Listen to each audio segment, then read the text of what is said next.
shake your body, baby, do that conga. I've always been a little psychic, because I told Emilio, you know what? I think we're going to be famous worldwide. People would steal my underwear. Well, Jay-Z did come a-knocking, and you were going to have Shakira and J-Lo and these sexy women looking amazing there, and I didn't want to have to diet all through Christmas. Hi, everybody. I'm Gloria Estefan, and this is an ET retrospective. Doctor, I got this feeling. The audiences are indescribable. Quite the jacket I'm wearing. Got my little curly-haired mullet. I love it. We thought as a new band going out on tour that we were going to be opening ground and promoting, you know, a new song. And we've got 40,000 people, 30,000 people at the concerts all through the Midwest. And that is definitely very exciting. Feels like yesterday, honestly. It was so exciting, though. Every minute, it was exciting. And by the way, I was so thrilled that we would be considered important enough to be interviewed by Entertainment Tonight, because, you know, we were fans, and to be on a show of that magnitude, I remember it was just, we were so happy and thrilled. It was exciting. Early in her career, Gloria was lead singer of her and husband Emilio's band Miami Sound Machine. How does the queen of Latin pop celebrate her milestone 50 years in music? Well, Gloria dropped her 26th album, Raíces, out today, and she took a look back at her career thanks to the ET Vault. Get on your feet. Get up and make it happen. Well, I've always been a big dreamer, I'll tell you that much. Well, that was 1987, right before a concert. I always thought that if you dream big and you reach only half your goal, at least you're going to be somewhere. Whereas if you dream small and you don't get, you know, you get halfway, then you don't get anywhere. So we dream big. Oh, words of wisdom.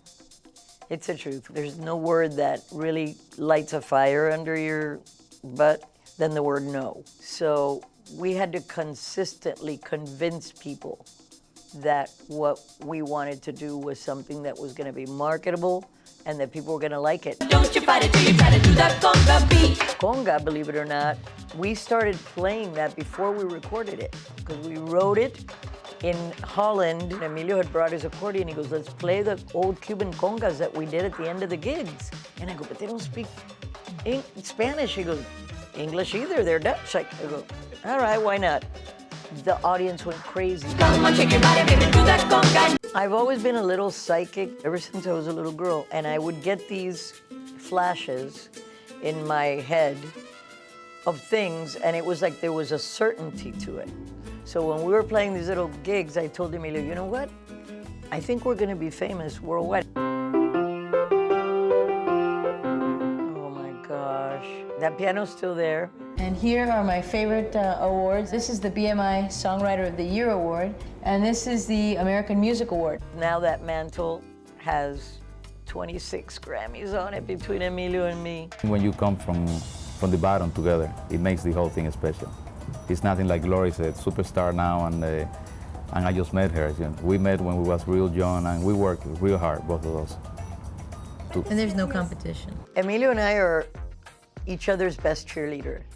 Nothing makes me happier than when he has success, whether it's with me or not. And if he needed to watch the baby or, you know, wash my clothes when we were on tour, because people would steal my underwear. So I would never leave any dirty underwear anywhere. I would take it off and wash it. By the time I came back, sometimes he had already done that. And it was like, I go, babe, you know, thank you, because you don't want strangers doing it. And he's amazing, man. Incredible. Here we are. 1 month after E.T. was at home with Gloria, she was in a near-fatal accident. On the way to a concert, a semi-truck crashed into her tour bus, leaving the singer with a broken back. First 3 months, I could only be in the pool. I couldn't walk, I couldn't do anything. And Emilio was by my side 24/7. The poor man would not sleep because I didn't want to take painkillers. First of all, they make me sick, so I can't take narcotics. But I also wanted to know how far to push my body. And when you numb yourself, you don't know. So I could only sleep for like 45 minutes and then wake up and have to move to alleviate the pain. He didn't leave my side for 3 months, and he has ADD. So I know how hard that had to have been for him. 1, 2, 3, 4, come on, baby, say you love me. We expecting a new baby. Early December, December 4th actually is the due date. It's a girl, and we're very excited. We're very happy. And, maybe she'll be a singer. Maybe she will end up in the band someday, hopefully. It was such a happy time in my life, so happy. We were so thrilled. Because after the accident, they had told me that they didn't think I'd be able to have another baby because everything was so jumbled up in there. And there she was, our miracle baby. It was actually twins for a bit because I had the HCG levels of twins. And then at about almost 2 months, I bled and I thought I lost the baby. And when I went back, I was still pregnant. So I tell her, you ate your twin. That's why you're so talented. Yes, Gloria's got jokes. Now she and daughter Emily have collabed on a new musical, opening in Atlanta tomorrow. So our musical is called Basura, the inspirational story of finding music in the most unlikely places. And Emily and I have done all the music. I recorded an album where I picked my favorite songs in my musical history that I loved and did covers. And one of those covers was Turn the Beat Around. And every time I would sing that, Emily in the belly would like just do flips. She loved the percussion. And when I did the video, we were atop one of the tallest buildings in Miami. I had a body double. So they were doing close-ups of my face. I was holding the mic stand and it was cutting into my belly and she kicked it out of my hands in the video because the music was blaring so loud from the monitor of Turn the Beat Around because the helicopter, and you could see on camera, well, it wasn't in the video, but she kicked it out of my hands, and I should have known then that she was gonna be a drummer. On the drum. Sheila! I always do that. Oh, This is Sheila. Sheila will be joining us on stage, obviously, here and at the Grammys, so we're good friends. I'm gonna have to wear something more revealing, though. okay, She's making me... This makes me so happy because Sheila and I just won a Grammy together for Bemba Colora. And these kinds of relationships, the fact that decades later, we're still like sisters. What a vibe, what a great thing to see us back in the day there getting ready for that performance. You just call out my name. Oh my gosh. Divas. Divas Live. I was in heaven right there. To be chosen to sing with someone like Aretha Franklin, Celine Dion, and Mariah, Gloria, Shania, all the Ayas, and to be able to have Carole King playing the piano and singing with us, oh my gosh, that was just heavenly. One thing did happen, and I knew it was gonna happen. They talked me into coming out on stage with this shawl. They love the drama. I'm like the anti-drama. And I told them, something's gonna happen with this friggin' shawl.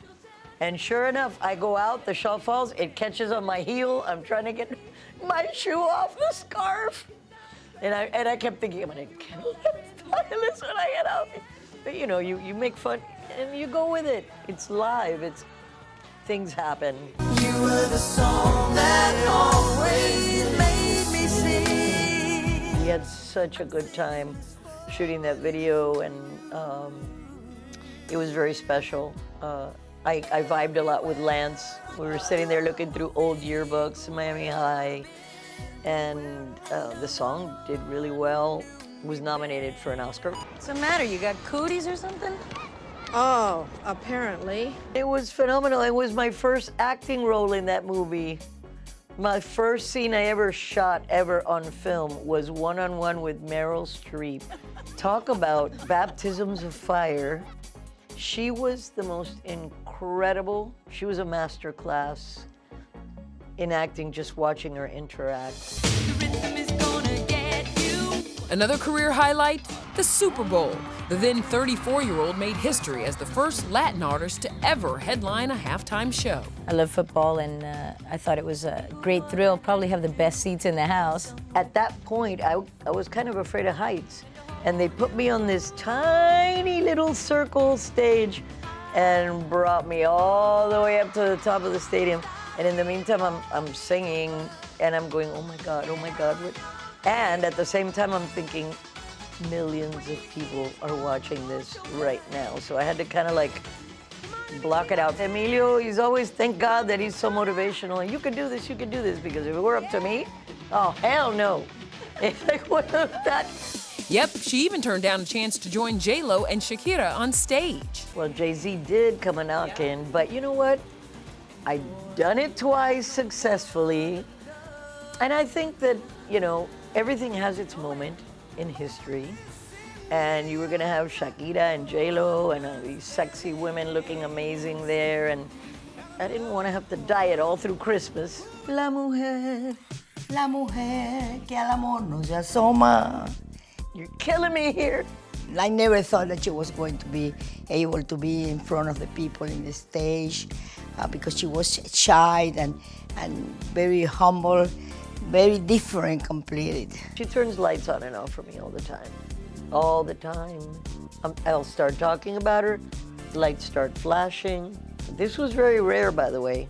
My mom did not give interviews. I still miss her every day. Thank you. This song, Raíces, Roots, is a celebration of what makes us who we are.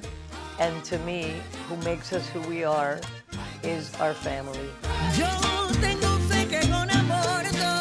And I wanted this, after, 18 years after my last Spanish language record, to go back to those roots and celebrate and remind people that, because para una buena cosecha hay que saber sembrar means to have a good harvest, you need to know how to sow and what you sow, meaning that the love we put out into the world is what we're going to get back.